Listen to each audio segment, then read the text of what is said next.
শীতের সকালবেলা কবরস্থানের দিকে যাচ্ছি। আমার মনে হয় ঈমান যদি একটু থাকে চোখের পানি আপনারা রাখতে পারবেন না রে বাবা। একটা হৃদয় বিদারক ঘটনা। মাদ্রাসার ছাত্র যারা আছো তোমরা একটু ভালো করে শুনবে বাবা। শীতের সকালবেলা একটু কবরস্থান যাচ্ছি, কবরস্থান জিয়ারত করার জন্য। এত কুয়াশা, কিচ্ছু দেখা যায় না বাজান, সামান্যতম জায়গাও দেখা যায় না। আমি লক্ষ্য করে দেখলাম ছোট্ট একটা বাচ্চা বাজান রে, শীতের মধ্যে কাতরায়, যদিও শীতের পোশাক গায়ে, বুকে একটা কোরআন শরীফ বুকে করে নিয়ে ছেলেটা যায়। আমি ডাক দিলাম, বাবা এদিকে আয়, একটু কথা বলতে চাই। বলে কি বলবেন? আমি বলছি আজকে কি বার? বলে আজকে জুমাবার, শুক্রবার, মাদ্রাসা তো ছুটি। বলে হ্যাঁ ছুটি। এত শীতের সকালবেলা কই যাও? বাড়িতে একটু আরাম করতে পারলা না?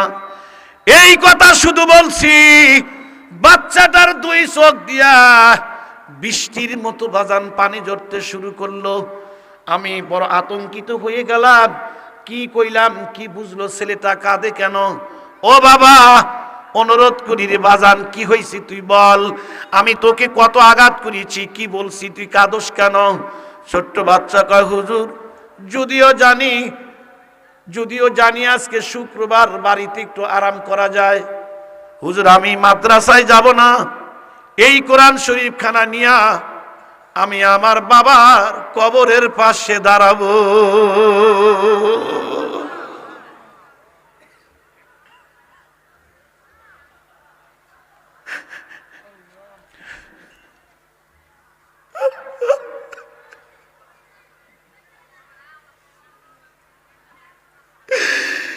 মুসলমান ভাইরা আমার চোখের পানি রাখতে পারবেন না। আমি কথাটা কেন বলতেছি, দোয়া করলে কেমনে কবুল হয়।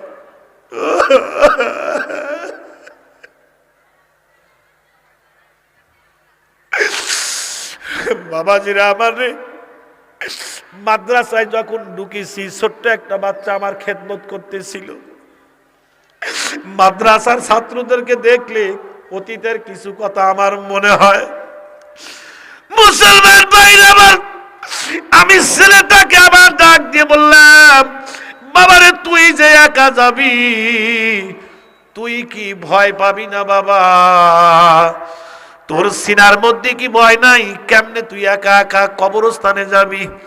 ছোট্ট বাচ্চা ডাক দিয়ে কয়, হুজুর আমি একা না, পিছনে তাকান, আমার মা আসতেছে।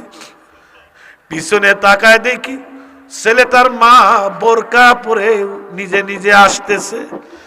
আমার কলিজাটা ছিঁড়া যায় রে। আল্লাহু আকবার, কি দৃশ্য! ইচ্ছা করে পিছনে পড়ছি, দেখি ঘটনাটা কি, আমাকে একটু ভালো করে দেখতে হবে, বুঝতে হবে। নিজে ইচ্ছায় আমি যখন পিছনে পড়ছি, এই ছোট্ট বাচ্চা কোরআন শরীফটা নিয়ে আস্তে আস্তে রওনা করে মা জনম দুঃখিনী পিছনে। এ মুসলমান রে, বয়সকালের যুবকরা, চোখের পানি ছেড়ে দিও। জীবনে আর দেখা হবে কিনা জানি না, এই চেহারাগুলি দেখে গেলাম। যদি কানে খবর আসে যে বক্তা আমাদের গ্রামে আসছিল আর নাই, দুনিয়ার থেকে চলে গেছে, তোমাদের কাছে একটু দোয়া ভিক্ষা চাই রে বাবা।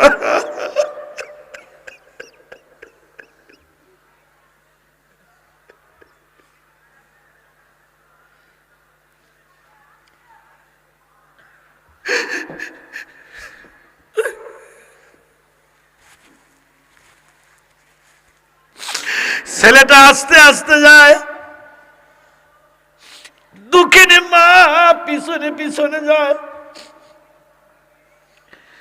দেখতে দেখতে আমি খেয়াল করে দেখলাম, এই ছোট্ট বাচ্চাটা যখন আপনার কবরস্থানের মাঠের মধ্যে ঢুকে গেল, জনম দুঃখিনী মা বাদান রে মাদ্রাসার বারান্দার খুঁটি ধরে দাঁড়াইয়া, কবরস্থান সাথে ছোট্ট বাচ্চাকে আমি রোডে দাঁড়াইয়া দেখি ছোট্ট বাচ্চা কবরস্থানের গেট দিয়ে একটা কবরের পাশে দাঁড়ায়া গেছে। ভাই আমি রোডের থেকে নামিয়া আমি গেটের সামনে দাঁড়াইয়া আমি ওয়ালের উপর দিয়া তাকাই, আমি তাকাইয়া দেখি জীবনে কত কোরআন শরীফ পড়া আমি দেখেছি, এত হৃদয় বিদারক কোরআন শরীফ পড়া আমি কোনোদিনও দেখি নাই। এই ছোট্ট বাচ্চা কোরআন শরীফটা খুলিয়া বাবার কবরের পাশে দাঁড়ায় কয় ইয়াসিন ওয়াল কুরআনিল হাকিম। আমি ছেলেটার চেহারার দিকে তাকাই, তাকা দেখি ছেলেটার দুই চোখ দিয়ে পানি টস টস করে বাবার কবরের পার পড়ে যায়। আবার মার দিক তাকায়, মা পর্দার আড়াল থেকে বোরকার ভিতর দিকে জনম দুঃখিনী মা কান্দে রে। আল্লাহ, আমি কার কাদায় এখন দেখবো, আমার তো বুঝে আসে না। এ মুসলমান ভাইরা কথাগুলি ভালো করে বুঝবেন। বাবারে চোখের পানি ছেড়ে দিও। জানি না ওই মারে কে কবর দিছো, ওই বাবারে কে কবর দিছো রে ভাই। দেখতে দেখতে দেখতে দেখতে বাজান সূরা ইয়াসিনটা শেষ করতে পারলো না, অনলি কয়েক পৃষ্ঠা তেলাওয়াত করলো। করার পর ছেলেটা আমি বুঝে নিলাম হয়তো দোয়া করবে, কিন্তু কোরআন শরীফটা রাখবে ও কোন জায়গায়।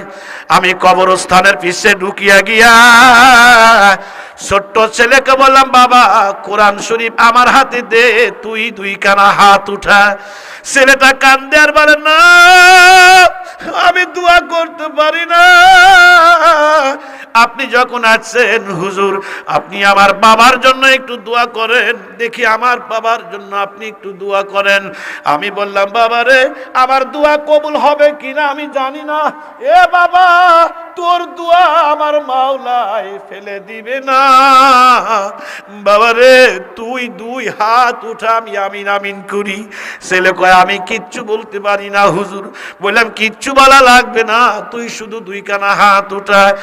বাদানে কোরআন শরীফটা যখন হাতের মধ্যে উঠাইছি, এই ছোট্ট বাচ্চা আমি লক্ষ্য করে দেখলাম উপর দিকে তাকাইয়া লম্বা করে একটা ডাক দিয়া কয়, আল্লাহ।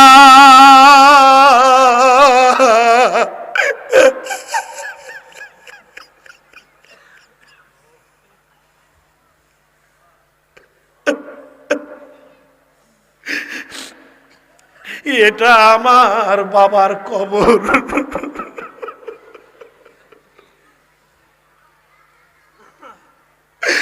দৃশ্যটা দেখি আরে সঙ্গে সঙ্গে মনে পড়ছে 1500 বছরের আগের আমার নবীর কথা।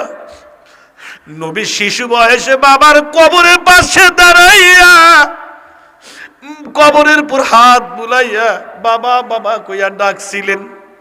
জানি না আমার আল্লাহ কেমনে সহ্য করছিলেন।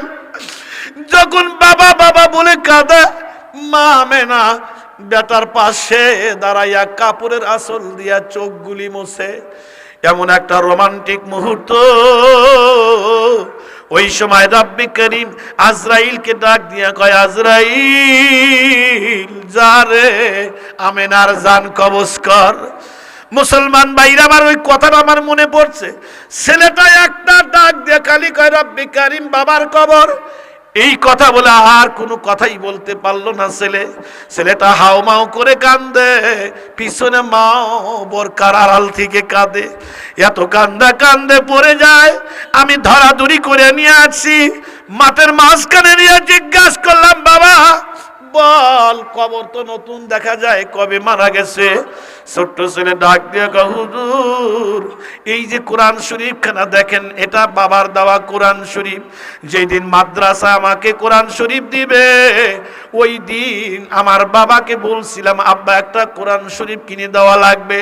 আব্বা কোরআন শরীফ কিনে দিলেন। কোরআন শরীফ কিনে দিয়ে বাবা কত আনন্দিত, আমার ছেলে হাতে কোরআন শরীফ উঠাইয়া দিবেন। কত জায়গায় বাবা মিষ্টি বিতরণ করেন। কোরআন শরীফ দেওয়ার কয়েকদিন আগে বাবা স্ট্রোক করলেন, হার্ট অ্যাটাক করলেন। ডাক্তারখানায় যখন যায়, আমি নিজেও গেলাম, ডাক্তার ভিতরে ঢুকতে দেয় না। আমার বাবা শুধু আমার কথা বলে, আমার কলিজার টুকরা কি একটু আমার কাছে নিয়ে আসো। আমি ডাক্তার যাইতে দেয় না। আমি জোর করিয়া গেলাম বাবার কাছে। আমার বাবা আমাকে বুকের মধ্যে নিয়ে বলে, বাবা রে মনে ইচ্ছা ছিল তোর কোরআন শরীফ নেওয়ার অনুষ্ঠানে আমি যাব রে।